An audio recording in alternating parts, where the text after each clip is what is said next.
January 1935, a hotel in Kansas City, room 1046. Inside that room, a man is found, covered in blood, barely breathing. There are marks on his neck, bruises across his body, clear signs of torture. The police ask him, "Who did this?" He answers, "No one." A pause. Then, "I just hit the tub. That doesn't make sense." And yet, he repeats it. He never names anyone. So the question is, why? Why would a dying man protect someone until his very last breath?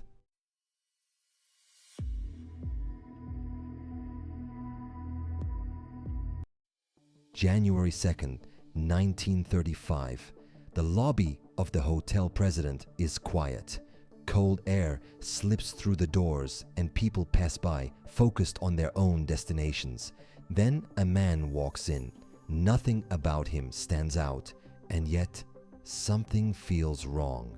A clean suit, neat hair, completely ordinary.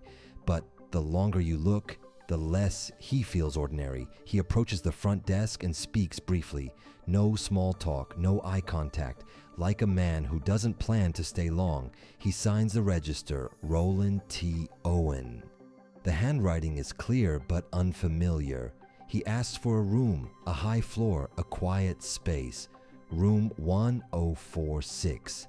The clerk hands him the key. He takes it and walks away immediately. No hesitation, no pause, and in his hands, there is nothing. No luggage, no bag, nothing a traveler would normally carry. He looks like a man already prepared to vanish like smoke. Once inside the room, his behavior changes. He closes the curtains and blocks out the daylight. He turns off the lights. The room becomes completely dark. He sits, does not move, not once, for hours. When the maid enters, he is sitting on the bed, still, silent. She reaches for the light. He stops her. "Don't turn it on." Short and firm, no explanation. He keeps the room in darkness, like someone trying not to be seen. His eyes keep drifting toward the door, as if he is waiting or afraid. This is not a man on a trip. He is running from something. As time passes, the atmosphere inside room 1046 begins to change. The maid returns. The door is locked from the inside, but something doesn't make sense. There is movement inside, a presence you can feel. Someone is in that room, and yet the door will not open. This is not a normal lock. It cannot be opened from the outside, which means someone else is controlling access to that room. That space is no longer his. It is already under someone else's control. Then something else happens. Voices, not one, two, low voices, short exchanges, and then one word, Dawn. Not loud, not clear, but enough to be heard. A name or a warning. No one knows. But one thing is certain. He is not alone. He was never alone, and yet no one is seen entering. No footsteps, no doors opening, nothing. The hallway remains silent. Then there is the phone. The receiver is left off the hook deliberately. The line is cut. The room is isolated completely, like it was meant to be. This is not random. Someone is sealing that room off from the world. The staff begin to feel it, that quiet tension, but they cannot act. The door is locked, and inside, something is happening. That room is no longer just a room. It is something else, something you do not walk out of. January 5th, morning, a staff member stands outside room 1046. He knocks, no answer. He opens the door and stops. Something is wrong. The air feels heavy. The smell hits first, then the blood on the bed, on the walls, across the floor. This is not an accident. This is prolonged violence. Someone kept him alive just long enough. The man lies on the floor. His body is severely damaged. There are deep marks on his neck. His wrists and ankles show signs of restraint. He was held. He was beaten for a long time. but something does not add up.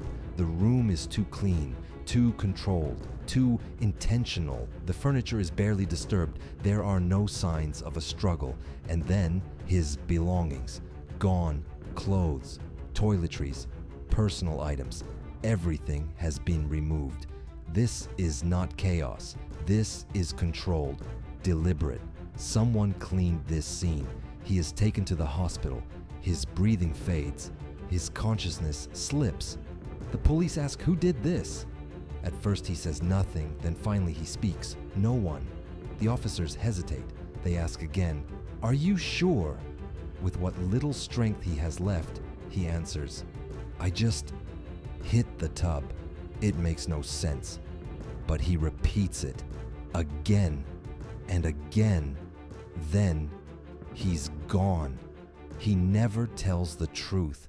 He takes it with him.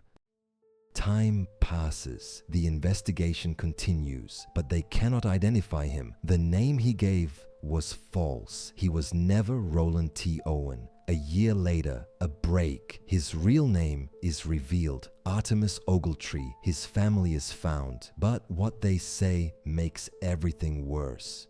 They did not know he was dead because they kept receiving letters.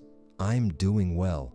Letters written in his name even after his death.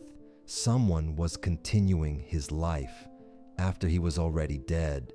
Then the funeral, paid for in full by someone who never revealed themselves. And a card, "Love, Louise, Louise." No record, no identity, no trace. Who was she, and why was she still there when he was not? The one who loved him, or the reason he died? This was not just a murder. This was erasure. Someone did not just kill him.